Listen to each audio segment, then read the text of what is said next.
4টি রাফাল যুদ্ধবিমান পাকিস্তানে হামলার উদ্দেশ্যে ধেয়ে এসেছিল ঘণ্টায় 1200 কিলোমিটার গতিতে।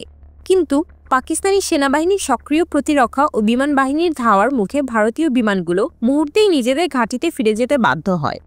এ পরিস্থিতিতে পাকিস্তানের জবাব ছিল শুধু কৌশলগত নয়, বরং কড়া হুঁশিয়ারিমূলকও।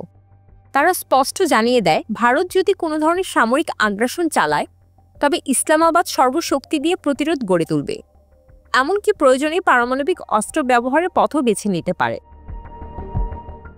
পাকিস্তানের প্রতিরক্ষা মন্ত্রী খাজা আসিফ এক বিবৃতিতে বলেন, আগ্রাসন মানে শুধু গুলি কিংবা কামান দাগা নয়, পানি আটকে দেওয়া বা সরিয়ে নেওয়ার মাধ্যমেও মানুষকে অনাহারে বা তৃষ্ণায় মারার পরিস্থিতি তৈরি করা যায়। এটাও এক ধরনের আগ্রাসন।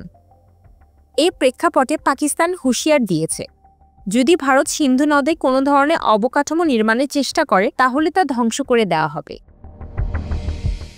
জানা যায়, হরিয়ানার অম্বালা ঘাঁটি থেকে ছেড়ে আসা বিমানগুলো মডার্ন স্পাইস 2000 ইয়ার টু গ্রাউন্ড ক্ষেপণাস্ত্র বহন করছিল, যার পাল্লা 200 কিলোমিটার।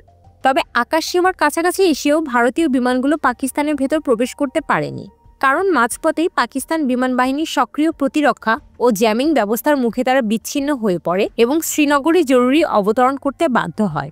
এই ঘটনা ঘটেছে 29 এপ্রিল রাতে, এমন সময় যখন পাকিস্তানের কেন্দ্রীয় তথ্যমন্ত্রী আতাউল্লাহ তারার সরাসরি সতর্ক করে বলেছিলেন, ভারত আগামী 24 থেকে 36 ঘন্টার মধ্যে হামলার পরিকল্পনা করছে। এই প্রেক্ষাপটে পাকিস্তান দ্রুত তাদের বিমান বাহিনীর J-10C যুদ্ধবিমান মোতায়েন করে এবং মাল্টি লেভেল প্রতিরক্ষা ব্যবস্থা সক্রিয় করে। পাকিস্তানের J-10C বিমানগুলো ছিল PL-15 ক্ষেপণাস্ত্র সজ্জিত, যার পাল্লা 230 কিলোমিটার, অর্থাৎ ভারতের রাফাল বিমানগুলোর আগের লক্ষ্যবস্তুতে আঘাত হানার ক্ষমতা রাখে। এই ঘটনার কয়েকদিন আগেই পাকিস্তান পরীক্ষামূলকভাবে 400 কিলোমিটার পাল্লার আবদালি ক্ষেপণাস্ত্র ছুড়ে সফলভাবে পরীক্ষার কথা জানায়, যা পারমাণবিক অস্ত্র বহনে সক্ষম। ভারত এই পরীক্ষাকে উস্কানিমূলক বললেও পাকিস্তান এটিকে প্রতিরক্ষার অংশ বলেই তুলে ধরে।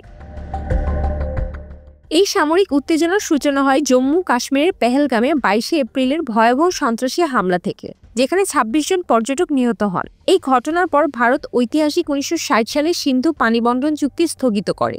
পাকিস্তান এই সিদ্ধান্তকে জলসন্ত্রাস হিসেবে উল্লেখ করে সরাসরি হুমকি দেয়, যদি ভারত সিন্ধু নদে কোনো অবকাঠামো নির্মাণ করে তাহলে তারা গুড়িয়ে দিবে।